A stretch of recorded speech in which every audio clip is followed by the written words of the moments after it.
a little bit. You know, you can't be too nice to Hannity. You always have to, like, just needle him a little bit. Like, what else do we do? Hey, I have a question for you, a serious question. Okay. Do you think Republicans are doing enough for Herschel Walker in Georgia? Do you think they're... Some are, you know, and look, it's really up to the people of Georgia. Right now, all the arguments have been made.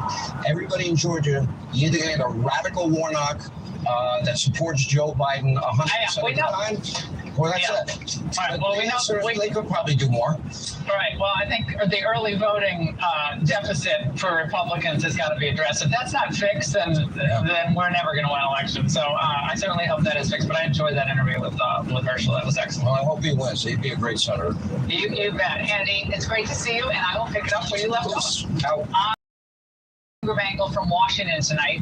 The anti-humans. That's the focus of tonight's angle. Now, there's so many causes trying to get your attention during the year, like advocating for animal rights, maybe for the Second Amendment, abortion, for veterans. But you probably didn't know that there is a movement that's actively lobbying for the end of the human race. You're involved with an extinction movement. We basically say we just need to live long and die out. We just need to feed, not breed. Is that what you say? Yes, that's right. My plan is for everyone to think before they procreate. And if we all stop procreating, we'll go extinct slowly. We clean up our messes as we go. And the biosphere, what's left of it, will have a chance to recover. Okay, Gramps. Well, the Voluntary Human Extinction Movement is essentially a wacko consortium, kind of an environmental group that believes man is killing the planet, and therefore that man has to die off in order to save the planet. Last night, you just saw they founded the organization and feels very altruistic for having gotten a vasectomy at the ripe old age of 25. Now, he claims that childlessness would give the last humans the opportunity to live in a world comparable to the Garden of Eden. And he claims that procreation today is de facto child abuse. And of course, being a hippie from the 70s, he thinks people like him are victims. Hundreds of millions of couples are denied their right to not procreate. They do not have the contraceptive services, reproductive health services that they need. Those are not provided. Try to get a sterilization here in America when you haven't had kids and you're only 22. That's true. We're not allowing people to not breed. Okay, Les, maybe only the stupid people should die out. Now, he may seem extreme, and he is, but this ideology is actually growing. The Atlantic recently noted that rooms to rural communities to academic philosophy departments, a seemingly inconceivable idea is being seriously discussed, that the end of humanity's reign on Earth is imminent, and that we should welcome it. Anti-humanism is inspired by revulsion at humanity's destruction of the natural environment.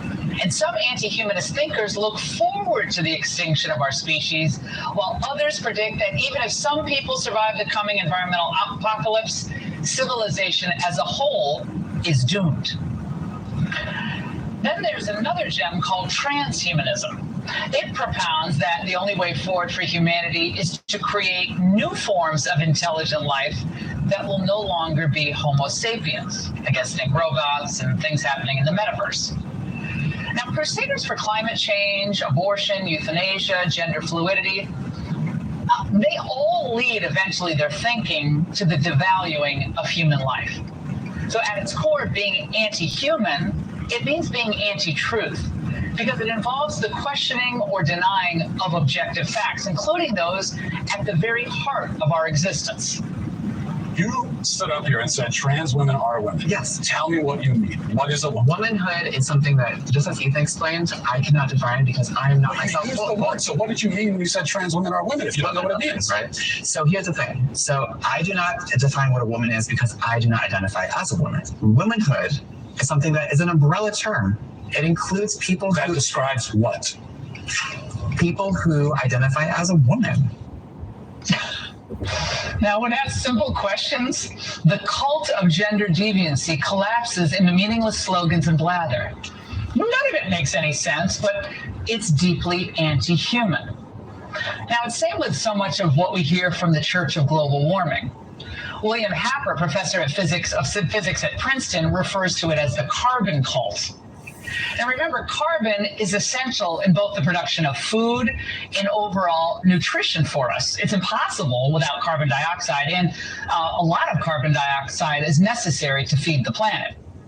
But remember, a lot of powerful people secretly agree with Mr. Knight that there are too many humans around anyway. Our planet is going to hit disaster if we don't turn this ship around. And so it's basically like there's scientific consensus that the lives of children are going to be very difficult. And it does lead, I think, young people to have a legitimate question. You know, is it okay to still have children? Well, the battle to kill off oil and gas is actually a battle against life itself, because cheap, abundant energy makes more life possible. But these forces, the ones we're discussing, they don't want more life, at least not human life. Now look at the story we brought you earlier this week, the sick obsession in Canada with not just euthanasia, but in streamlining access to it. Now in Canada, 1 in 30 deaths are due to assisted suicide. And it's even promoted by corporations in weird, sleek promotional campaigns. Are sacred. When I imagine my final days, I see bubbles. I see the ocean. I see music. Even now, as I seek help to end my life, there is still so much beauty. You just have to be brave enough to see it.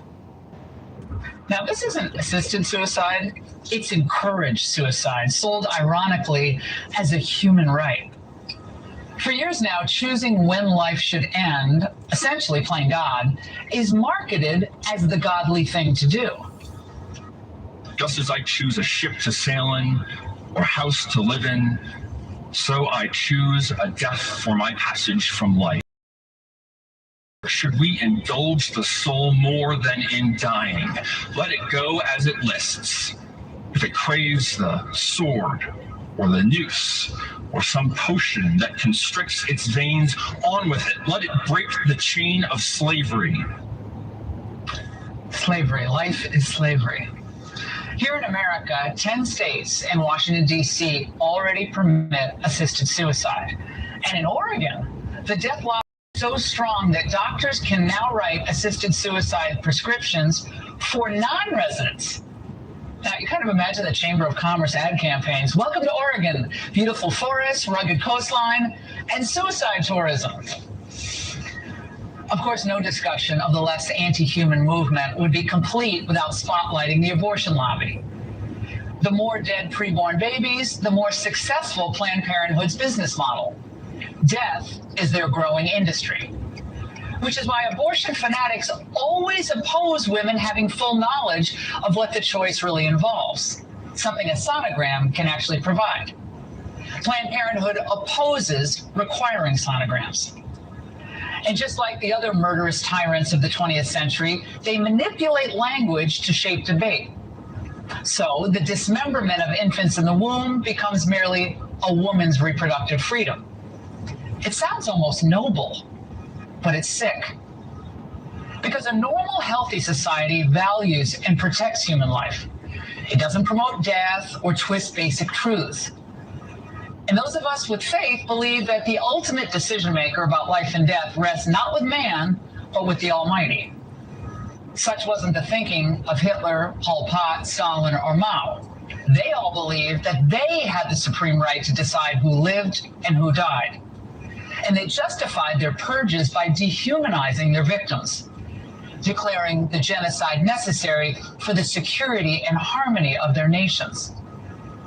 A different sort of dehumanization campaign is happening here, and we have to stop it from spreading.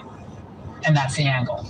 Joining me now is Wesley Smith, National Review contributor and chairman of the Discovery Institute Center on Human Exceptionalism. Wesley, you're the expert here.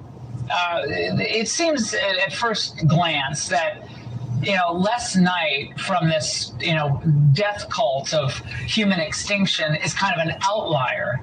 But who really is at the core of so much of what the left has come to believe today, is it not? Yes, and I was really glad you made such a so many broad examples of what we're talking about, because these are all connected into a belief of human unexceptionalism, and it's extremely unhealthy.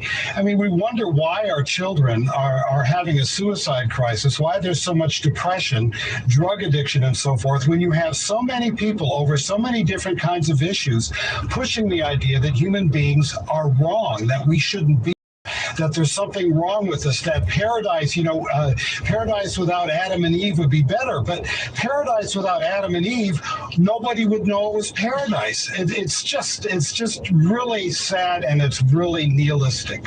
Now, more about this Les Knight character that the New York Times profiled. They describe him as tall and gentle. He comes across as a clear-eyed and thoughtful, like a mashup of Bill Nye and Fred Rogers. While Mr. Knight may be against the creation of more humans, he shows great compassion for the ones that already exist. A high school substitute teacher, Knight is fondly regarded by students. Wesley, this is you can't pay for press like that from the New York Times. That's pretty good. You see this across issue after issue, where the mainstream media really does push things like suicide parties, euthanasia, dying on your own terms. But they haven't thought about the dogs, Laura. If we're all dead, who's going to take care of the dogs? The dogs need us and love us, so they're being very cruel to animals. Right now, how do you, as a political party, which of course the Democrats embrace so many of these ideals, how do you push this idea that you want life better on Earth when so much of your adherents actually believe that life is the problem on Earth? That's a very interesting question, and why so many people seem to be attracted to this.